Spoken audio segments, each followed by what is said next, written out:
What's up, fam? This HAD the Hustler, and I'm back with another one.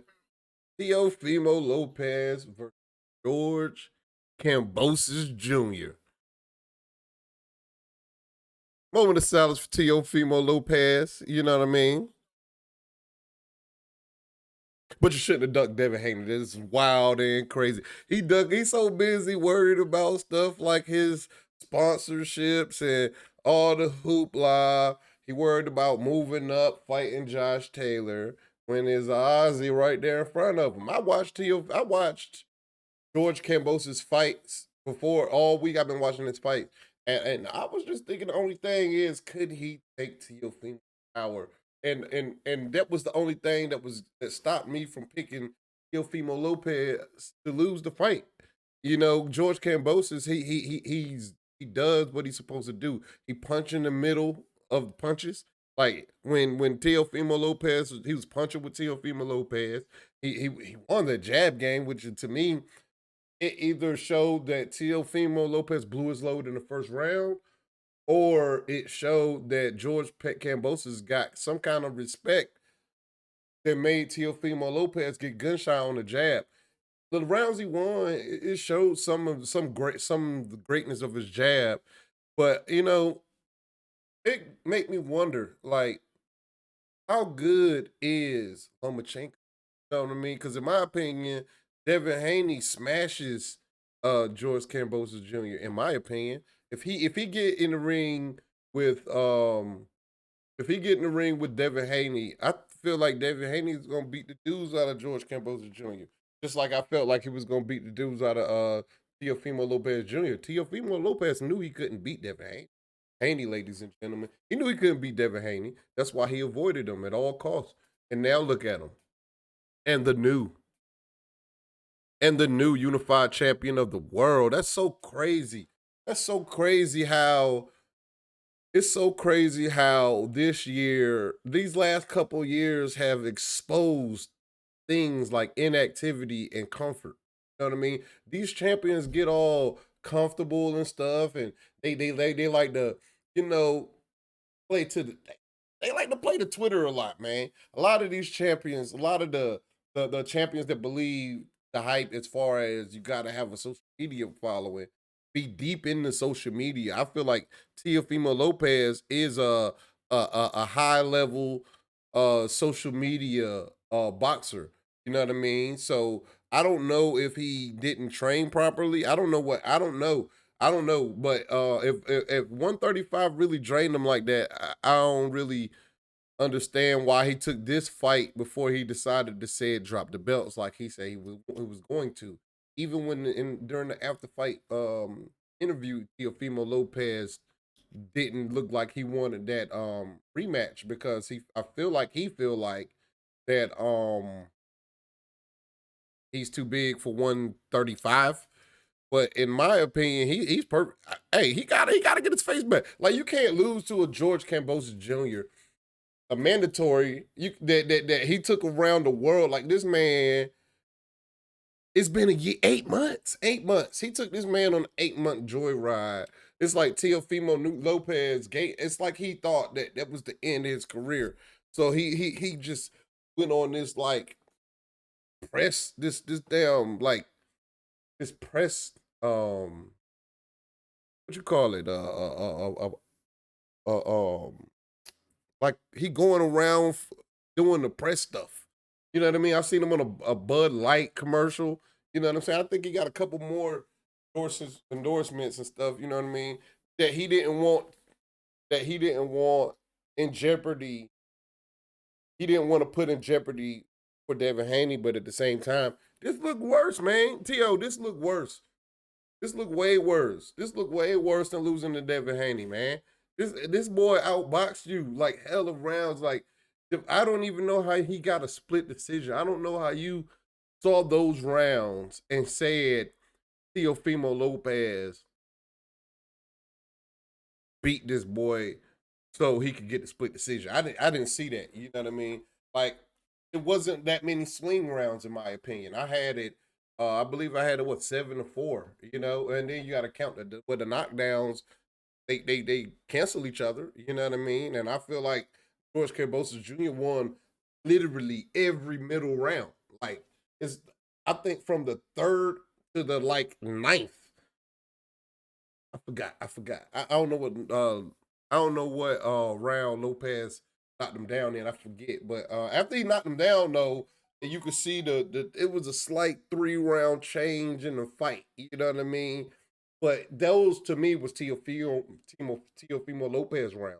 You know what I mean? Those like I want to say the 10th, ninth, the ninth and the 10th. You know what I mean? I feel like he won the ninth and the 10th, and then dang on George Kambosos Jr. came out there and won the 11th and the 12th and sealed the deal. You know what I'm saying? Kambosos Jr. said he's going to that Devin Haney fight next week. Kambosos in that Devin Haney fight, and I know Eddie Hearn is going to open the bank for him. If I was Eddie Hearn, I'd offer I offer George Kambosos Jr. whatever dollar amount he wanted. It would I wouldn't tell him, hey, you get what you want. But I hit him with the 3 mil. You know what I mean? I hit him with a matter of fact, I lowball him. I hit him with a 2 mil and let him talk me up. And I would take 4 or 5. You know what I'm saying? I let him talk me up. Because this fight, this next fight with Devin Haney is gonna be historical. If George Kambosos Jr. could pull off a win against Devin Haney, this will be the biggest. He's already the greatest, the most accomplished boxer in Australia history. You know what I'm saying? We're gonna see. We're gonna see because they're gonna be throwing contracts. I think Top Rank probably gonna throw a contract at Kendrick. I wonder who George Kambosos Jr. is signed to. You know what I mean? Because this fight was picked up out of via purse bid. Once I find out who George Kambosos Jr. signed to, or if he is signed, you know what I mean. He could be a free agent that's going like a vagabond that's going promotion to promotion, which is to me, I feel like is the best way to go because you wouldn't be held by feuds that you have nothing to do with. You know what I'm saying? I feel like that would be the best. But it was a good fight, man. Like you know what? I'm not gonna say it was a good fight because it was a fight. It was an unexpected fight. A good fight would have been a back and forth. You know what I mean? This fight had back and forth moments for the most part. I personally feel like Kambosos Jr. dominated. He dominated the foot position. Dominated the jab. He dominated like the timing. He was going punch for punch with, and I felt like if Lopez was in shape, he could have beat him because like Kambosos Jr. He don't have like good defense as far as like blocking. He don't got good parrying. He don't got good. He got good feet though. His feet is his defense. He'll shell up. He'll shell up in the Philly shell, but I seen Teofimo Lopez hit him with lead hands on. You know what I'm saying? So it ain't like he, what I'm saying, turning with it and blocking with it. Man, it's there for a threat. I feel like he used it to counter punch with the straight right hand this fight, you know what I'm saying? Which he did a very good job. He cut he cut T.O. eye open. He battered him. He battered him, man. Good. This is the best thing for boxing right now. And I thought Teofimo Lopez winning the fight against Lomachenko was better for boxing. Lomachenko was ducking too. And Teofimo Lopez got the belt to start being a diva and like literally ducking. Like I don't care, I'm ducking. He might as well have said that. But he thought this was a money fight. He thought he was gonna go in there, and he said it several times during the fight we built up. I'm just gonna go in here and beat this boy up, go in here and knock this boy out. But that wasn't even the case though. Like he went in there, he tried to knock him out. He got knocked down in the first round because he was trying to. He was going in there like I don't know, man. I don't know. Like Teofimo Lopez, I'm not usually the type of guy that'll be like, nah, fire your dad and all that, fire your dad. But I mean, like, I don't believe that Teofimo Lopez Sr. corner doing in the corner, like he wasn't even telling, like he was straight lying. He was straight lying to Teofimo Lopez in the corner. That's why Teofimo Lopez probably felt like he won that fight because he was looking at the guidance of his corner to guide him in the direction of the floor of the fight. And even though to Teofimo Lopez might have been a blood and guts fight, but his coach was telling him he was doing a good job, so he might have felt like he was doing a good job. You know what I'm saying? And I don't agree with that because I felt like he could have done way better. Teofimo Lopez, he abandoned his jab was even working. He was the when he threw the jab, it was he just he just stopped throwing the jab. He stopped throwing the jab. He started looking for a knockout because every time, I mean, he I ain't gonna say every time, but he hurt Kambosos a lot in this. He hurt Kambosos a lot in this fight, and Kambosos hurt him a lot in this. And but I feel like Kambosos was hurting him like as the round was closing. He'd catch Teofimo Lopez sleeping. Boom, he done popped him. He popped him with the left a couple times. Boom, and then you could see Teofimo body just get knocked back from the impact from them punches. George Kambosos, his knockout, the win ratio is kind of skewed, man. Cause Teofimo Lopez was a big dude in there, and Kambosos was like hitting him. He was hitting him, and he was hurting him. So I wish Kambosos would have jabbed to the body.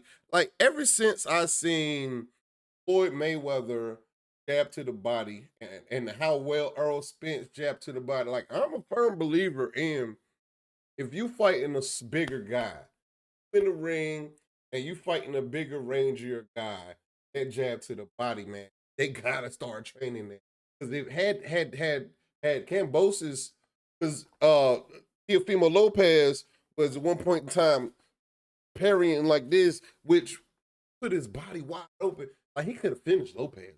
I feel like George Kambosos could have finished Lopez. That's my take on the fight. You know what I'm saying? Don't forget to hate, like, comment, and subscribe. It's your boy Hustle Home. You know what I mean? I'll be back with another one. We got this Stephen Fulton fight. You know what I mean? We got this Stephen Fulton fight coming up next. I'm gonna drop another fight for this Stephen Fulton. Uh, that's what it is.